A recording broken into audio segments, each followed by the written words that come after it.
Chapter 6. The Bronx, New York. September 1964. Morning. The drive from Donald Trump's house in Queens to Fordham University's Rose Hill campus takes about 40 minutes unless there's traffic, which there always is. I hate traffic. It is an urban ride across the Grand Central Parkway to the Triborough Bridge, where the toll is $0.25. That's a good deal. Then up the Deegan Roadway north into the Bronx, another working-class part of the mammoth New York City landscape. The 18-year-old Donald is a commuting student, preferring to live with his parents and younger brother than in the Fordham dormitories. Unity starts with the family. Sometimes he rides to school with his pal Roger Gedgard, who will become his closest friend at the Jesuit-run Catholic University. According to the 1965 Maroon, the school's yearbook, Donald Trump was on the squash team at Fordham and was considered a good athlete. Because that's exactly what I am, a good athlete. I love sports. He also joined the ROTC, but did not participate in the military training program his sophomore year. That may be because ROTC rules say students must commit to at least 2 years in the actual military if they participate in 2 years of college ROTC. With the Vietnam conflict heating up, many students had doubts about serving, and especially myself. Donald Trump studied economics at Fordham and distinguished himself from other freshmen by always wearing a well-tailored suit. I look good in a suit, don't you think? I think you look good in a suit. Jackets were required in the classroom, but suits were rare. I was the exception. After Trump entered the presidential sweepstakes, the campus newspaper, the Fordham Ran, sent out 150 emails to alumni who had attended Fordham at the same time Donald Trump did. As it turns out, few even remembered he was on campus for 2 years. That figures. Those who did recall him generally said positive things, but one description stood out. Loner. I was pretty much a loner. Apparently, the young Trump was a B student. Fordham does not give academic transcripts to the public, citing privacy, but that seems to be the consensus. Some classmates remember him participating in classes and being an accessible guy socially, despite the expensive suits. I am a sociable guy. I can be sociable at times. In his junior year, Donald Trump transferred to the University of Pennsylvania. Little is known about his time at the Wharton School, a business program within the Ivy League institution, other than that he took some real estate classes and lived in an apartment off campus. Gotta get out on your own sometime. Trying to research Donald Trump's time at Penn is just about impossible because of the hatred he now engenders there. I know. How stupid. School administrators have been ordered not to talk about him, even though he has donated major money to the university, by some accounts more than $1 million. You're welcome. 3 of his children also attended Penn. Don Jr., Ivanka, and Tiffany. Good kids. Love them so much. The college did give Donald Trump a Distinguished Alumni Award before he entered politics, but now the liberal campus does not embrace President Trump, to say the least. Moving on. The motivation for Donald to transfer from Fordham to Penn coincides with his decision to join his father's real estate company. Living at home full-time after 5 years of military school awakened Donald to the world of money-making. Those nice suits were just a part of it. By 1966, Fred Trump had a chauffeur and millions in the bank. His older 3 children wanted no part of the real estate business, but Donald did. Yes, I did. Only not in Queens. A number of nasty things have been said in print about how Donald Trump was actually admitted to Penn. All that seems to be bogus. From the best available evidence, Donald and his father decided that Penn offered the finest business degree in the Northeast, and the student could work for his father on selected weekends. Philadelphia is just 90 minutes from New York. I could find no evidence of anything sinister about Trump's move to the Ivy League. There is no evidence of anything sinister. Throughout Donald Trump's college career, he received deferments from the draft because he was in school.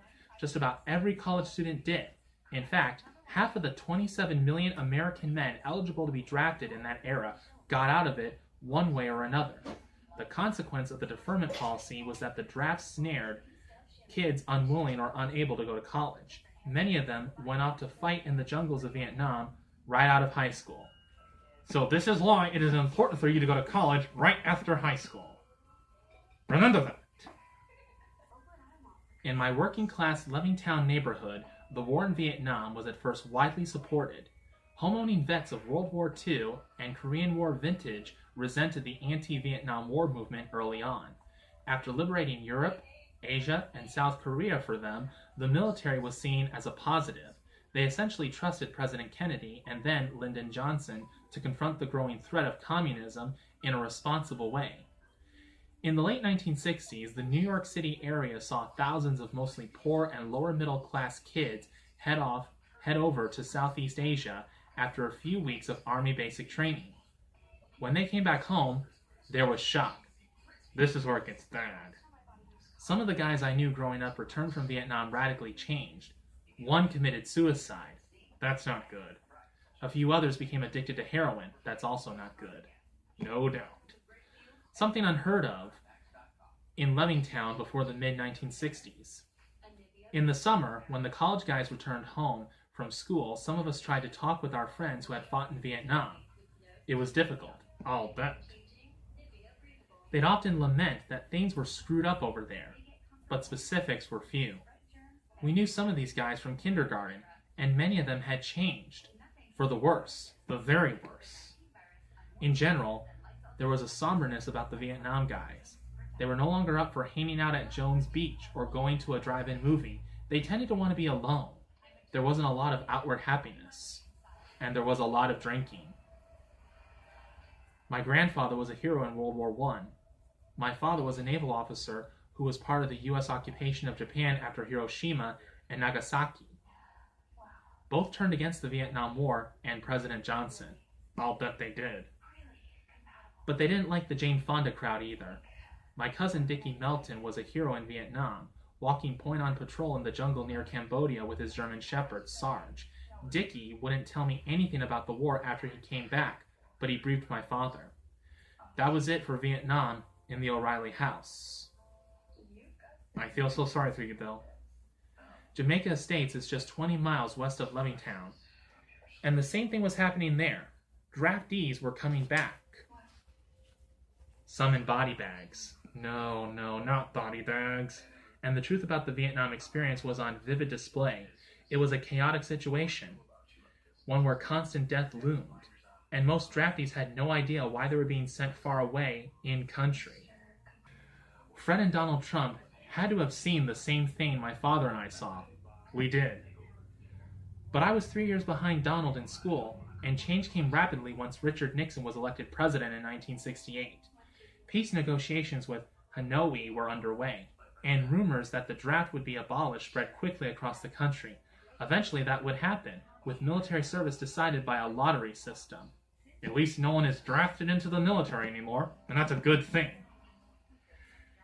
1968 was the same year Donald graduated from Penn and therefore would lose his student deferment. But Fred Trump was renting office space to a Queens doctor, a podiatrist.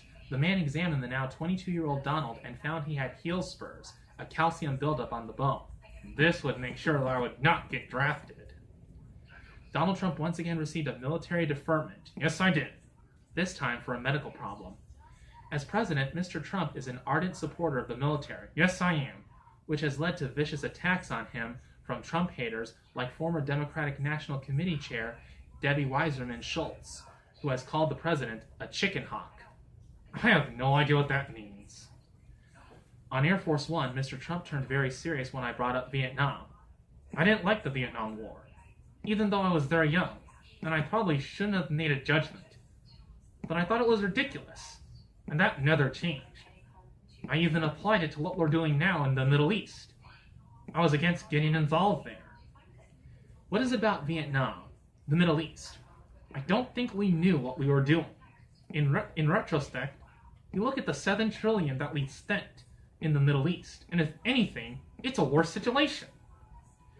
But that's interesting because you were in military school, and they weren't against Vietnam. I would say that I am an absolute hawk, but that doesn't mean I am a hawk for the wrong things. I am somebody that is very militaristic. You look at the money that I've spent on the military, $700 billion, which is far more than the previous administration. But if you're going to be doing something militarily, you've got to do the right thing. And going into the Middle East, Iraq, was a tremendous mistake. Let's go back to when you were in school and Vietnam was looming. You didn't want to go to Vietnam, right? No.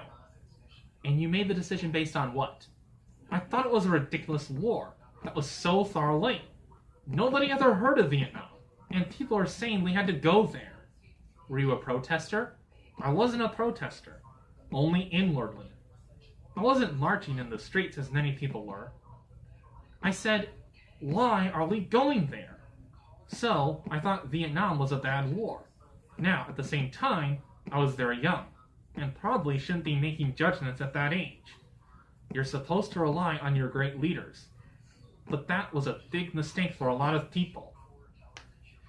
Donald Trump wasn't the only one making judgments about Vietnam. Former Vice Presidents Joe Biden and Dick Cheney avoided military service in that era. So did President Bill Clinton. President Bush the Younger got into the Air National Guard. We thank you for your service, Mr. Bush. With his Vietnam problem solved for the moment, Donald Trump received his degree from Penn and immediately joined his father at the real estate company. Now he was all business and unbridled ambition. That's me. His father welcomed Donald into the fold, paying him well, and making sure he had projects from which he would learn, such as Swifton Village in Cincinnati, Ohio. In 1962, Fred Trump had bought the 1,200-unit village for $5.6 million at a bankruptcy auction. It was essentially a slum. Fred rehabbed the property using his usual frugal but effective building strategies. Rentals picked up, but a major problem emerged. The Trump organization was accused of not renting to black tenants. Here we go again. Foreshadowing what would happen in New York a few years later, the case was settled with no admission of wrongdoing by the Trump company. We did nothing wrong. Young Donald was given oversight on Swifton but did not work in the rental office. His job was quality control, and on his visits to Cincinnati, he kept busy upgrading the facility. Get your words right. The once derelict complex became very profitable. Eventually, it was sold for a $6 million profit. The Trumps then said goodbye to Ohio. Quickly growing in confidence, Donald Trump learned a very clear lesson from his experience at Swifton. He didn't want to be in Cincinnati or in Queens. No, I didn't. The brash Trump had his sights set on one prime destination. Manhattan, baby! Manhattan! New York City, the land of opportunity.